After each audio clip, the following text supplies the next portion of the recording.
সালাতে দোয়া কবুল হয়। সালাতে দোয়া কবুলের 3 জায়গা। একটা হচ্ছে তাকবীরে তাহরিমার পরে আমরা সানা পড়ি না, আমরা তো একটা পড়ি। আল্লাহর হাবিব সুন্নাহ এবং নফল নামাজে আরো পড়তেন সানা, ওই দোয়া কবুল হয়। 2 নম্বর জায়গা সালাতে সেজদায় পড়ে দোয়া করলে কবুল হয়। আকরাবু মা ইয়াকুনুল আবদু মির রাব্বিহি ওয়া হুয়া সাজিদ ফাকসিরু ফীহি দুআ। বান্দা যখন সেজদায় লুটিয়ে পড়ে, বান্দা আল্লাহর সবচেয়ে কাছে চলে যায়। কিন্তু বিশ্বনবী বলে, সেজদাটা তোমার রবের কুদরতি পায়ের উপরে পড়েছে। সেজদায় পড়ে দোয়া করেন। সালাম ফিরানোর আগে বিশ্বনবী দোয়া করতেন, লা ইউসাল্লিমান্না আহাদুকুম হাত্তা ইয়াতাআওয়াযা মিন আরবা'a।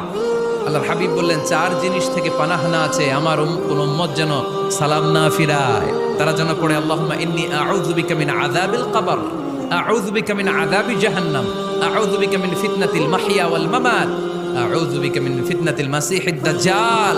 আল্লাহ কবরের আযাব থেকে বাঁচাও, আল্লাহ জাহান্নামের আগুন থেকে বাঁচাও, আল্লাহ জীবন